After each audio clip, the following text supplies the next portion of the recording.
बाळासाहेबांच्या तमाम शिवसैनिकांना तुमच्या ह्या अनिश गाढवेचा, बाळासाहेबांच्या लहान शिवसैनिकाचा आणि शिवसेनेच्या प्रवक्त्याचा मानाचा जय महाराष्ट्र। जेव्हापासून या महागटयुतीमध्ये म्हणजे एक अजित पवार गट, एक शिंदे टोळी नावाचा गट आणि तिसरा ह्या बगलबच्चा गटांना घेऊन धावणारा भारतीय जनता पक्ष, दोन लेकरं कडेवर घेतले, तिसरं कुठे बसवायचं माहिती नाही, पण अशा या बगलबच्च्यांना कडेवर घेऊन धावणारा भारतीय जनता पक्ष यांची महागटयुती, त्यामध्ये जेव्हापासून तिसरा भिडू येऊ ठेपलाय तेव्हापासून एकनाथ शिंदेंची अवस्था अतिशय दयनीय झालेली आहे। तुम्ही माना नाहीतर मानू नका, राजकीय विश्लेषकांची तुम्ही मतं ऐका फक्त। सगळ्यात जास्त नुकसान जर कुणाचं झालं असेल तर ते एकनाथ शिंदेंचं झालंय। बरं, दुःख अशा ठिकाणचं आहे किंवा ती जखम म्हणा तुम्ही, ही जखम अशा ठिकाणी झालीये जी लपवताही येत नाही, सांगताही येत नाही, कुणाला दाखवताही येत नाही, म्हणजे बोलून दाखवणं तर दूरच राहिलं। अशा ठिकाणची ही जखम आहे, भळभळती जखम आहे। बसूही शकत नाही, कुठे स्वस्थ बसू शकत नाही, रात्रीची नींद हराम झालीये। कारण जेव्हापासून मनसेची एंट्री झाली आहे, तुम्ही लक्षात घ्या, या अगोदर काही तुकडे फेकले जात होते जागांचे। तुकडे फेकले जाणं हा शब्द प्रयोग आपण कुणाविषयी करतो हे तुम्हाला चांगलंच माहिती आहे। ज्यावेळेस हे तुकडे फेकले जात होते त्याच जागांमध्ये तुम्ही बारीक निरीक्षण करा, मनसेला 1 2 3 अशा प्रकारचा आता मनसेचा पेंड्युलम हलतोय। तो दोलनामय अवस्थेत आहे, असा कधी 1 कधी 2 कधी 3। पण ह्या तीनही जागा ज्या चर्चेमध्ये आहेत, दक्षिण मुंबई, उत्तर मध्य मुंबई, त्यानंतर शिर्डी, या तीनही जागा शिंदे गट लढवणार होता अशा प्रकारच्या बातम्या होत्या। म्हणजे ज्या काही 6-7 जागा शिंदे गटाच्या नशिबी येत होत्या, त्या 6-7 जागांमध्ये आता मनसे भागीदारी करणार आहे। भागीदारी कसली, दावाच ठोकला। या मनसेमुळे या शिंदे गटाचं कुठे कुठे नुकसान होणार आहे ते अगदी तुम्हाला डिटेल विस्तृत मध्ये मी सांगणार आहे।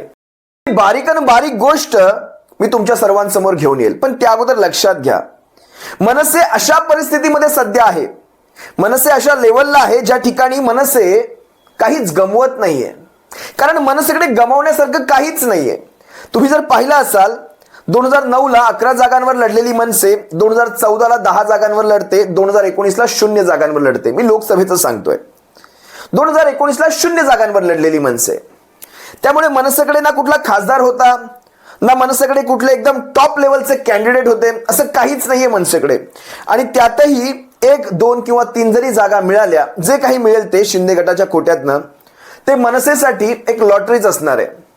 कारण मनसेच्या कार्यकर्त्यांना कित्येक वर्ष झाली निवडणूकच लढलेली नाहीये महाराष्ट्रामध्ये। आता सध्याच्या घडीला ज्या काही 1-2 जागा सुटतील शिंदे गटाच्या कोट्यातनं, त्या जागांवर मनसेच्या कार्यकर्त्यांना, मनसेला बळ भरायला ताकद मिळणार आहे त्या ठिकाणी जिथे कुठे ती निवडणूक लागेल।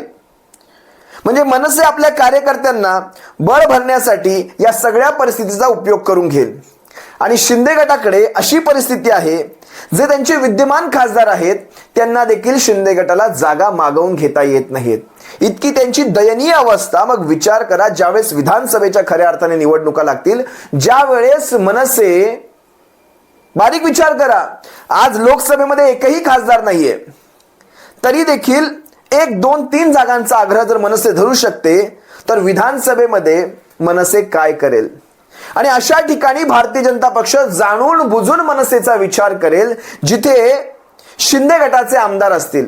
कारण त्यांना मुळात त्यांची जी लढाई आहे ती आहे शिवसेना उद्धव बाळासाहेब ठाकरे पक्षाशी। शिंदे गटामध्ये ती ताकद नाही, हे भारतीय जनता पक्ष जाणून आहे। मग खऱ्या अर्थाने बळ कुणाला भरायचं?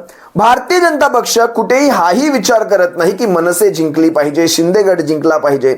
भारतीय जनता पक्ष हा विचार करतोय की यानं त्या प्रकारे शिवसेना उद्धव बाळासाहेब ठाकरे पक्ष कशा प्रकारे आम्ही त्याचं खच्चीकरण आणखी करू, जे की होणार नाही। पण या सगळ्या गोष्टींमध्ये सध्या मार खाऊन जर कोणी जाणार असेल तर तो आहे शिंदे गट, ज्याची विधानसभेच्या निवडणुकांमध्ये, पुढे महानगरपालिकेच्या निवडणुकांमध्ये ही अशी घाणेरडी अवस्था होणार आहे।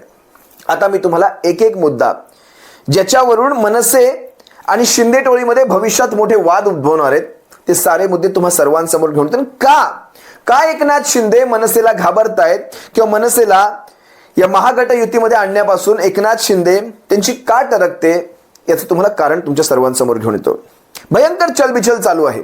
सगळ्यात पहिली गोष्ट लक्षात घ्या, राज ठाकरेंमुळे शिंदेची माणसं, मी शिंदेची माणसं म्हणतोय, जी स्वार्थी लाभार्थी जे कोणी आले होते, हे या लोकसभेच्या निवडणुकांच्या नंतर मनसेचा पर्याय निवडू शकतात. कारण शिवसेनेने त्यांच्यासाठी दारं कायमची बंद केलेली आहेत आणि बाहेर बांबू ठेवलेला आहे. त्यामुळे यांना परतण्यासाठी शिंदे गट नावाचा पक्ष हा पुढच्या 1.5 महिन्यांसाठी अस्तित्वात आहे. हा कुठलाही पक्ष नाही, मुळात ही एक टोळी आहे आणि ठाण्याच्या 4 गल्ल्यांपुरती ही मर्यादित एक टोळी आहे. 4 गल्ल्या, ठाण्याच्या 4-4.5 गल्ल्यांचा हा पक्ष आहे. आता महाराष्ट्रभरातनं 40 आमदार मिळाल्यामुळे ह्याला एक महाराष्ट्राचं एक म्हणजे राज्याचं एक स्वरूप प्राप्त झालं होतं. पण तरीही ही एक टोळी आहे एका 1.5-2 महिन्यांपुरती. त्यानंतर काय होईल पहा, कारण शेवटी मनसे हा एक पक्ष आहे. भले आमदार नसतील, खासदार नसतील, नगरसेवक नसतील, पण तरी नावाला दाखवण्यापुरता हा एक पक्ष आहे. भविष्यामध्ये ही सारी माणसे मनसेत जाऊ शकतात. ही पहिली भीती एकनाथ शिंदेंना आहे. कारण शेवटी बघा, दगाबाजी ज्यावेळेस तुम्ही करता ती तुमच्यावर उलटते. आज ज्यावेळेस राष्ट्रवादी काँग्रेसचं नाव सांगून गेलेली माणसं जी शिंदेंकडे गेली, आज तीच माणसं सांगू शकतात की ह्यांच्याकडे ठाकरे आडनाव आहे, आम्ही ठाकरेंकडे जातो. अशा प्रकारचं ते एक वातावरण तयार करून ही सारी माणसं मनसेत जाऊ शकतात. भविष्यात शिंदे गटाचं ज्यावेळेस नाव आणि चिन्ह जाईल, त्यावेळेस शिंदे गटातल्या ह्या माजी आमदारांना एक पर्याय मिळेल. कारण शिंदे गटातले हे माजी आमदार शिंदे टोळीत राहू शकत नाहीत. कारण ही अशी भुकेली माणसं आहेत, पदांची भुकेली, पैशांची भुकेली. ही माणसं सत्तेशिवाय राहू शकत नाहीत. पद गेलेलं असणारे माजी आमदार झालेले असणार आहेत. आता शिंदे टोळीचं ते डोक्यावरचं मुकुट गेलेलं असणार आहे मुख्यमंत्री पदाचं, त्यामुळे तो पैसा संपलेला असणार आहे. आता कुठे जावं? भारतीय जनता पक्षात यांना नो एंट्री असणार आहे. कारण त्या ठिकाणी भारतीय जनता पक्ष ज्यावेळेस हे माजी आमदार झालेले असणार, त्यावेळेस भारतीय जनता पक्ष स्वतःला तिथे मजबूत करणार. या अशा पराभूतांना घेऊन भारतीय जनता पक्ष स्वतःचं नुकसान करणार नाही, हेही तितकंच सत्य. कारण हा भारतीय जनता पक्ष कढीपत्त्याचा फक्त स्वाद घेत असतो. स्वाद घेऊन झाल्यानंतर हा भारतीय जनता, आणि उभ्या देशाची उदाहरणं आहेत, मी वारंवार ती उदाहरणं सांगणार नाही, हा सर्व माजी आमदारांना बाहेरचा रस्ता दाखवणार. एकालाही तुम्ही पाहिला असाल, नारायण राणेंसारख्या माणसाला देखील 4 वर्षांसाठी तो स्वाभिमान पक्ष काढायला लावला होता, थेट घेतलं नव्हतं. अगदी असंच शिंदे गटाला हे माजी आमदार टिकवून ठेवणं हे अतिशय जरुरी असणार आहे. कारण हे माजी आमदार जरी नसतील किंवा ते देखील नाही राहिले, तर मग राहिलं काय तुमच्याकडे? तेच आमदार, त्याच आमदारांच्या जीवावर आज तुम्ही निवडणूक आयोगामध्ये, इलेक्शन कमिशन ज्याला आम्ही चुनाव आयोग म्हणतो प्रेमाने, या चुनाव आयोगामध्ये तुम्ही स्वतःला पक्ष म्हणून सिद्ध केला होता. ते पक्ष, चिन्ह हे सगळं ज्यावेळेस जाईल, डोक्यावरचं मुख्यमंत्री पदाचं मुकुट जाईल, स्वतःची ठाण्यातली आमदारकी देखील जाईल, अशा वेळेस या माजी आमदारांना टिकवणं हे शिंदेसाठी एक जिकरीचं काम ठरणार आहे. ह्या साऱ्यांना एक पर्याय मिळू शकतो आणि तो आहे मनसेचा. कारण तिकडे ठाकरे आहेत. हे अशा प्रकारची आलतू फालतू कारणं त्यावेळेस दिली जाऊ शकतात. भविष्यात शिंदेचं नाव चिन्ह गेल्यावर वेगळा पर्याय निर्माण करावा लागणार आणि तो पर्याय निर्माण करताना आपल्याकडे हे माजी आमदार टिकवून ठेवणं हे शिंदेसाठी जरुरी असणार. कारण हे आमदार भारतीय जनता पक्षात किंवा ह्या मनसेमध्ये जाण्यासाठी इच्छुक असणार. त्यावेळेस त्यांना कशा प्रकारे आपण रोखू शकतो, ही शिंदेसमोरची आता एक मोठी अडचण झालेली आहे. भविष्यात जर वेगळा पक्ष स्थापन करायची वेळ आली, जसं नारायण राणेंना महाराष्ट्र स्वाभिमान पक्ष काढायला सांगितला होता, तर हा पक्ष कुणाच्या जीवावर काढायचा? कारण ठाण्याच्या बाहेरचं राजकारण ह्यांना कळत नाही. आणि हे जर माजी आमदार जे कोणी 40 गेले होते, ते अपक्ष गेले होते, अपक्षांचं मी नाही सांगू शकत आज, पण हे जे कोणी 40-41 आमदार गेलेत, ह्या आमदारांना जर नाही टिकवलं तर महाराष्ट्राला आपण पक्ष कुणाच्या नावावर काढणार? कारण शेवटी ज्या भागात त्या आमदारांचे 10, 20, 50, 100 कार्यकर्ते असतातच की. त्याचबरोबर राज ठाकरेंच्या एंट्रीमुळे शिंदे गटाचं या महागट युतीमधलं महत्व हे 4थ्या स्थानावर गेले, जे 2ऱ्या स्थानावर होतं. आता 1ल्या स्थानावर भारतीय जनता पक्ष असेल, तो एक पक्ष आहे. 2ऱ्या स्थानावर मनसे असेल, तोही एक पक्ष आहे. 3ऱ्या स्थानावर अजित पवार असतील. कारण आजही काही प्रमाणात अजित पवारांकडे एक वेगळी ताकद आहे. कारण शेवटी त्यांच्या मागे एक पवार आडनाव आहे. भले आता काल परवामध्ये मला वाटतं इलेक्शन कमिशन ऑफ इंडियाने ते चिन्हाच्या खाली लिहायला सांगितलंय हंगामी चिन्ह वगैरे काही, पण तरी देखील. आणि 4थ्या स्थानावर गेलाय शिंदे गट. तुम्हाला एक गोष्ट सांगतो, तुम्ही विचार करा, ज्या वेळेस लोकसभेच्या जागा, जे मनसे येण्याच्या अगोदर ज्यावेळेस जागा वाटपाची चर्चा होती, शिंदे गटाच्या एका खासदारासाठी जवळपास 10 आमदारांचा रेशो होता. शिंदे गटाकडे आजच्या घडीला जवळपास 52 ते 53 आमदार आहेत. विधान परिषदेत जर पकडले तर जवळपास हा आकडा 58 ते 57 ते 58च्या दरम्यान जातो. यांचा रेशो पाहिल्यास आणि यांना मिळणाऱ्या 5, 6, 7 जागा पाहिल्यास एका खासदारकीच्या तिकिटामागे जवळपास 11 आमदार येतात. तोच रेशो अजित पवारांचा पाहिला तर त्यांच्या एका खासदारकीच्या पदामागे जवळपास 10 आमदारक्या येतात. पण दोघांमध्ये फरक असा आहे, अजित पवारांसोबत सध्या फक्त एकच खासदार आलेला आहे. पण इतकी घाणेरडी परिस्थिती या शिंदे गटाची आहे की यांच्यासोबत 13 खासदार येऊन देखील त्यांना 13 जागा सुद्धा लढवायला मिळत नाहीत. इतकी दयनीय अवस्था. आणि त्याच्यातून पुढे कहर असा झालाय की मनसेने येऊन एका आमदाराच्या जीवावर जवळपास 3 खासदारक्यांवर दावा ठोकलेला आहे. आणि महत्वाची गोष्ट, या 3ही खासदारक्या ह्या शिंदे गटाच्या कोट्यातून जातात. 3ही ठिकाणी शिंदे गटाचा दावा होता. आता त्या साऱ्या खासदारक्या जर मनसेकडे वळल्या तर शिंदे गटाकडे राहिलं काय, हा सगळ्यात मोठा प्रश्न. त्यापुढे तुम्हाला आणखी काही महत्वाच्या गोष्टी सांगतो. काय काय नुकसान होणार आहे लक्षात घ्या या शिंदे गटाचं. एकनाथ शिंदेंनी हे तेव्हाच ओळखायला हवं होतं की भारतीय जनता, कारण बघा शेवटी मगाशी तुम्हाला मी काय सांगितलं, कुणाला तो सांगू शकत नाही, दाखवू शकत नाही, बोलू शकत नाही आणि लपवूही शकत नाही, बसता तर येतच नाही. अशा प्रकारचं अवघड जागेचं ते दुखणं झालेलं आहे ही मनसे म्हणजे. हे तेव्हाच ओळखायला हवं होतं ज्या राष्ट्रवादी काँग्रेस पक्षावर तुम्ही आरोप करून शिवसेना सोडलीत. लक्षात घ्या, त्यांनी काय सांगितलं, आम्हाला निधी मिळत नव्हता, अर्थ खातं दादांकडे होतं, दादांनी आम्हाला निधीच कधी दिला नाही, किंवा राष्ट्रवादीने आम्हाला संपवायला घेतलं होतं, आमच्या मतदारसंघांमध्ये राष्ट्रवादी काँग्रेस आम्हाला संपवत होती. आणि 100 पैकी 99.99% आरोप हे फक्त अजित पवारांवर होते. त्यानंतर त्याच अजित पवारांना यांच्या महागटयुतीमध्ये सामील करून भारतीय जनता पक्षाने एक इशारा दिला शिंदेंना की इथे तुमच्या मनाने काही होणार नाहीये. आणि भारतीय जनता पक्षाने यांच्या आरोपातली एक सगळी हवाच काढून टाकली होती. तुम्ही पाहिलं असाल, एक तो सिंपतीचा बागुलबुवा उभा करत होतं हा शिंदे गट. ती सारी सिंपती, ती दया वगैरे असते ना लोकांच्या मनामध्ये, खरंच हो यांच्यावर अन्याय होत होता की काय, अशा प्रकारचं एक चित्र तयार केलं होतं. त्याच अजित पवारांना घेऊन तो बागुलबुवाच फोडून काढला. वरती कहर असा केला, बघा ना, ज्या एनसीपीने आम्हाला शिंदेने आरोप केला होता की खाती दिली नाहीत, महत्वाची खाती त्यांच्याकडे होती, पैसा, या सगळ्यांच्या विरोधात भारतीय जनता पक्षाने अजित पवारच आणले. या आरोपांचे डायरेक्ट अजित पवार आणून ठेवले. आणि पुढे शिंदेच्या खोट्या दाव्यातली हवा तर काढून टाकलीच, वर कहर काय केला, अजित पवारांना अर्थ खातं देऊन त्यांच्या डांगीवर चटका दिला. होय, अगदी योग्य बोलतोय मी. अजित पवारांना अर्थ खातं दिलं म्हणजे ज्या खात्यावरूनच विशेष वाद होते ते अर्थ खातं देऊन यांच्या डांगीवर चटका दिलेला आहे. पूर्ण शिंदे गटाच्या डांगीवर चटका दिलेला आहे.